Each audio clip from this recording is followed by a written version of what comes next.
که هستی نام از او یافت. با سلام و درود فراوان خیلی خوشحالم که در خدمت دوستان و آشنایان هستم. دوستان و همکاران و آشنایان از من خواستند که شعر معروف دکتر خواندری منظومه عقاب را از حفظ بخوانم. من هم امتثال امر میکنم و این کار را انجام بدم. امیدوارم که مورد قبول واقع بشه. گشت غمناک دل و جان عقاب، چو از او دور شد ایام شباب. دید کش دور به انجام رسید، آفتابش به لب بام رسید. باید از هستی دل برگیرد، رفت سوی کشور دیگر گیرد. خواست تا چاره ناچار کند، داروی جوید و در کار کند. صبحگاهان ز پی چاره کار، گشت بر باد سبکسیر سوار. گله کآهنگ چرا داشت به دشت، ناگه از وحشت پر ولوله گشت. وان شبان بیم زده دلنگران، پس پی بره نوزاد دوان. کبک در دامن خاری آویخت، ماه پیچید و به سوراخ گریخت. آهو استاد و نگه کرد و رمید، بر خط دشت غباری بکشید. لیک صیاد سر دیگر داشت، صید را فارغ و آزاد گذاشت. صید هر روزه به دست آمد زود، مگر آن روز که صیاد نبود. چاره مرد نه کاریست حقیر، زنده را دل نشود از جان سیر. آشیان داشت در آن دامن دشت، زاغکی زشت و بداندام و پلشت. سنگها از کف طفلان خورده، با 200 جان برات در برده. سالها زیست افسون ز شمار، شکم آگنده ز گند و مردار. بر سر شاخ ورا دید عقاب، ز آسمان سوی زمین شد به شتاب. گفت کای دیده ز ما بس بیداد، با تو امروز مرا کار افتاد.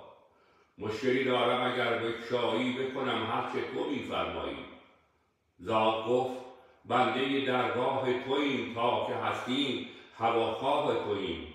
بنده آماده بود فرمان چیست، جان به راه تو سپارم جان چیست. دل چو در خدمت تو شاد کنم، ننگم آید که ز جان یاد کنم. این همه گفت ولی در دل خویش، گفتگویی دگر آورد به پیش.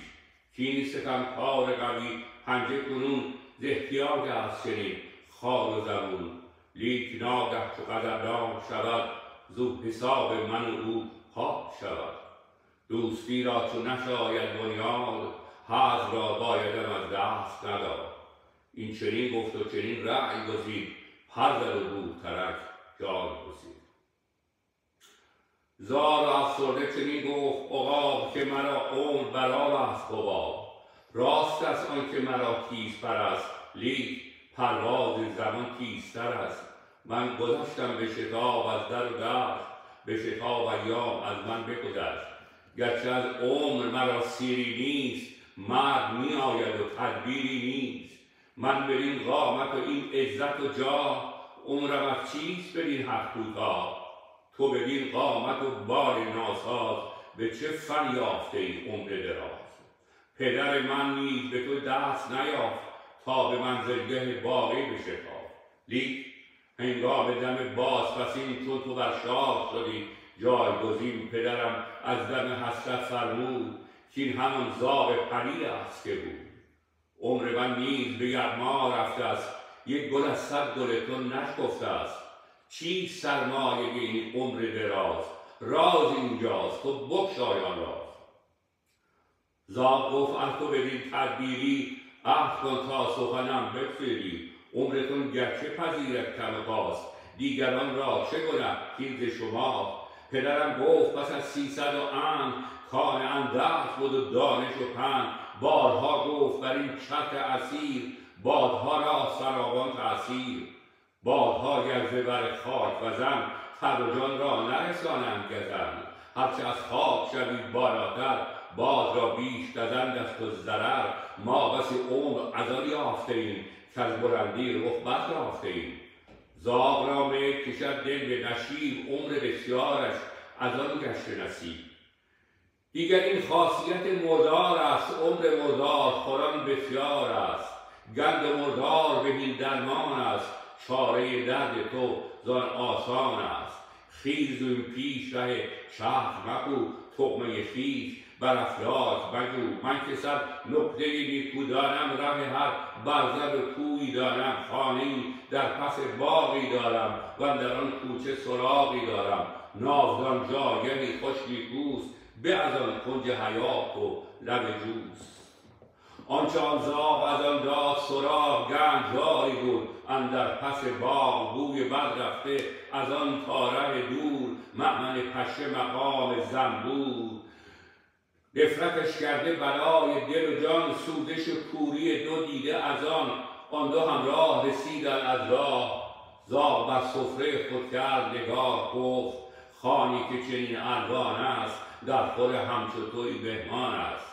می کنم شکر که درویش نیم، خجل از ماحضر خویش نیم.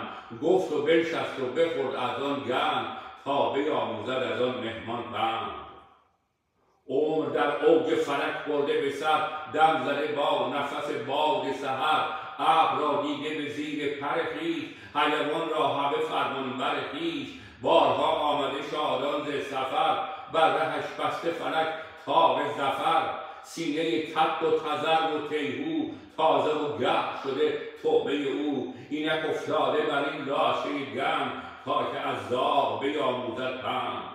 یادش آمد که در آن اوج سپهر، هست زیبایی و آزادی و مهر. فر و آزادی و فتح و ظفر است، نفس خرم باد سحر است. چشم بگشود و به هر سو نگریست، دید گردش اثری زینها نیست.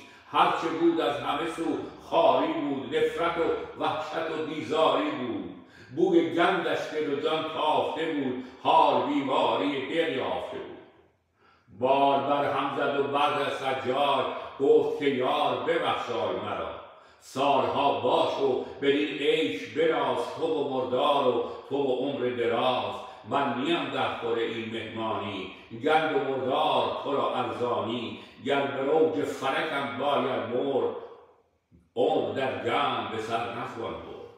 شهپر شاه هوا اوج گرفت، زاغ را مانده بر او دیده شگفت. سوی بالا شد و بالاتر شد، تا که با تاج سپر همسر شد. لحظه چند در این چرخ کبود، نقطه‌ای بود و دگر هیچ نبود. نقطه‌ای بود و دگر هیچ نبود. به پایان آمد این دفتر حکایت، همچنان باقی است. امیدوارم که این منظومه استاد پرویز دکتر ناطق خواندری مورد قبول شما دوستان و مخاطبان قرار گرفته باشد. غرض نقشی است از ما باز ماند، که هستی را نمی‌بینم بقایی. به امید حق